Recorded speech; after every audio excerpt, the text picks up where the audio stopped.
네, 이번에는 민주당 김영배 의원 연결해 보겠습니다. 안녕하십니까? 네, 안녕하세요. 김영배입니다.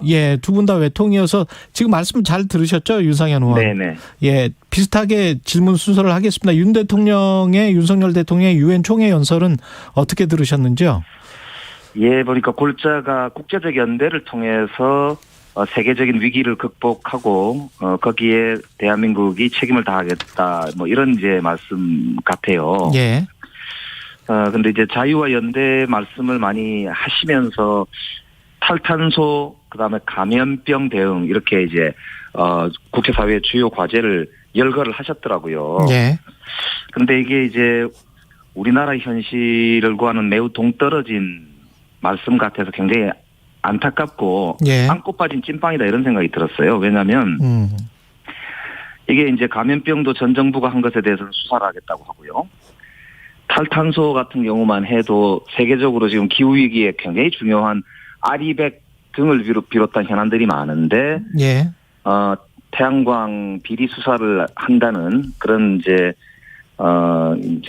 상황이기도 하고, 또 하나는 이제 우리 에너지 정책 관련해서 보면은 이 신재생 에너지를 대폭 감축하는, 늘려야 되는데 오히려 감축하는 이런 정책을 쓴단 말입니다. 그래서 국내 정책과는 매우 동떨어진 말씀을 유엔에서 연설을 하시는 걸 보고 조금 굉장히 공허한 연설이다 이런 생각이 들었습니다. 신재생 에너지를 감축한다는 게 정부 안에 나온 게 있습니까? 윤석열 대통령 지금 정부가 에너지 기본 계획과 관련해서 논의를 하면서 발표를 했거든요. 예. 그래서 장기적으로 보면은 정부 목표를 이제 원전 비중을 많이 높이고 신재생 에너지는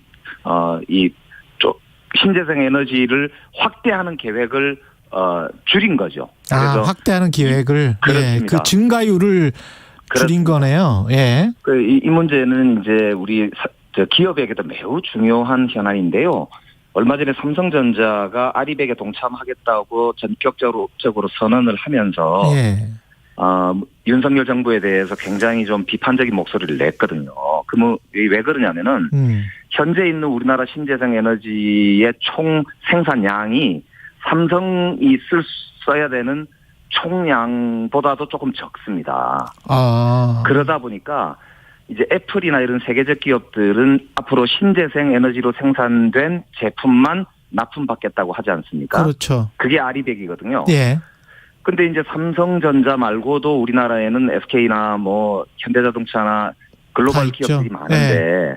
그 기업들 같은 경우는 이제 우리 국내에서 신재생 에너지가 더 확대가 안 되면 이제 수출길이 막히게 되는 상황이 돼요. 쉽게 말해서 기업이 그러네요. 이제 문을 닫아야 되는 상황이고 그렇지 않다면 외국으로 나가야 되는 상황입니다. 현대모비스나 삼성전기처럼 부품 조달하는 기업들은 애로가 굉장히 크겠습니다. 예, 그렇습니다. 그렇다 보니까 이게 기업의 생존과 관련돼 있고 국가의 생존에 직결되는 그런 중요한 국가 정책인데 오히려 국내에서는 그런 세계적인 추세와 역행하는 그런 이제 정책을 이제 쓰면서 유엔에 가셔서는 탈탄소의 과제가 세계적인 그런 이제 우리 인류 전체의 과제다 이렇게 말씀하시는 거는 굉장히 모순된 모습이고요. 예. 더더욱 이제 좀 앞으로 지금 시간이 한 9분밖에 안 남아서요. 예. 네네. 정상회담 관련한 이야기 IRA 지금 전기차 보조금 차별 문제. 네네. 예, 이것도 윤상현 의원에게 여쭤봤기 때문에 비슷한 말씀을 좀 관련해서 비슷한 질문을 드려야 되거든요. IRA 같은 경우가 이제 지금 한미 정상회담에서 우리 정부의 가장 큰 과제라고 봐야죠. 예. 그래서 현재 이제 IRA 관련해서 미국에서 이제 우리나라가 전기자동차 공장을 미국에 짓게 되는 연도가 2025년도까지라고 봐야 되니까요. 그 동안에 전기차 보조금을 못 받는 문제가 지금 발생하니까 우리 현대자동차를 비롯해서 굉장히 큰 문제가 생긴 것이죠. 예. 그런데 윤석열 정부는 5월 달에 한미 정상회담을 했고 이번에도 한미 정상회담을 하는데 그 중간에 어디에도 한 번도 이걸 의제로 해서 사실은 미국과 협상을 하지 않았습니다. 그래서 이번에는 반드시 이 문제에 대해서는 성과가 나와야 된다고 말씀을 드리고요. 예. 또 하나가 환율 문제가 걱정입니다. 그렇죠. 그래서 지금 1,400원 가까이 되는데 한미 통화 스왑에 대해서도 이번에는 좀 진전된 결과가 있어야만 제2의 외환 위기를 걱정하는 일이 없지 않을까 그런 이제 생각을 하고 있습니다. 아까 윤석열 의원은 둘 다 뭐 이야기는 해볼 거는 같은데 그런데 응답은 그렇게 기대를 못하는 것 같은 여당 의원도 그런 이야기를 하던데요. 어떻게 보십니까? 그러니까 지금 이제 윤석열 정부가 가치 외교, 동맹 외교를 강조하고 계시잖아요. 그렇죠. 예. 그런데 정작 미국으로부터는 사실 뺨 맞는 거 아니냐. 그래서 이 저자세 외교, 국익을 팽개친 외교 아니냐 이런 이제 비판을 안 받을 수 없는 상황입니다. 그래서 저는 이제 윤석열 정부가 이번 한미 정상회담에 어떤 결과가 나올지 지켜봐야 되겠지만 지금부터라도 철저하게 우리 국익을 중심으로 하는 외교 노선으로 전환이 반드시 필요하고 그러기 위해서는 외교안보 라인에 대해서 제가 볼 때는 인사를 재검토할 때가 된 거 아닌가 그런 또 조언도 드리고 싶습니다. 아, 외교 안보 라인의 인사를 재검토해야 된다라는 말씀은 좀 개편을 해야 된다. 그렇습니다. 지금 원래 인적 쇄신 이야기가 계속 있었는데 예. 대통령실의 고위급은 전혀 바뀌지 않았거든요. 그리고 지금 일본과의 정상회담 논란과 관련해서도 안보실의 차장이 먼저 한일 정상회담이 합의됐다 이렇게 발표를 성급하게 하면서 오히려 문제가 커졌거든요. 일본 지금 기시다 총리도 지지율이 20%대로 폭락이 된 상태고 윤석열 정부도 마찬가지이지만 그러다 보니까 지지율이 낮은 정상들끼리 회담을 준비하는 게 굉장히 서로 보니까 눈치를 보는 것 같은데요. 국내에서 부담되는군요, 둘 다.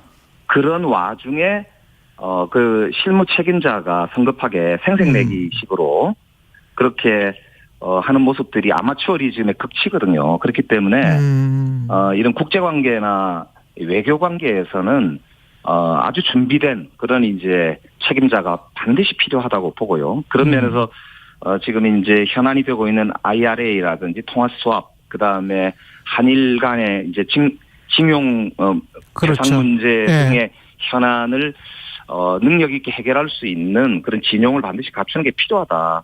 예. 그걸 꼭 말씀드리고 싶습니다. 당장은 일본과의 정상회담 개최마저도 지금 난망인데 어떻게 보십니까? 만약에 된다면?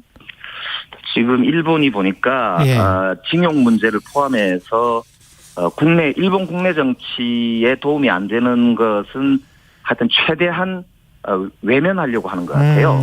그런데 그런 문제일수록 아시다시피 징용 문제라든지 위안부 문제라든지 이게 대한민국에서는 도저히 양보할 수 없는 이 문제들이거든요. 그렇기 때문에 한일 정상회담 절대로 저자세로 나가서는 안 된다. 그런 점에서 볼 때는 저는 이번 한일 정상회담 준비 과정이 매우 국민적으로도 중요한 그런 관전 포인트다 이렇게 생각합니다. 예, 질문 2개 남았습니다. 아까 윤상현 의원이 문재인 대통령 대북 정책 정치적 쇼였다. 자기도 똑같이 생각한다. 이렇게 이야기를 했어요. 지금 윤석열 대통령의 이번 유엔 기조연설 내용 자체가 연대를 강조하고 있지 않습니까? 예. 그 남북 간의 연합과 연대를 뺀 상태에서 연대를 말씀하시기 때문에 공허하다고 아까 말씀을 드린 것이거든요.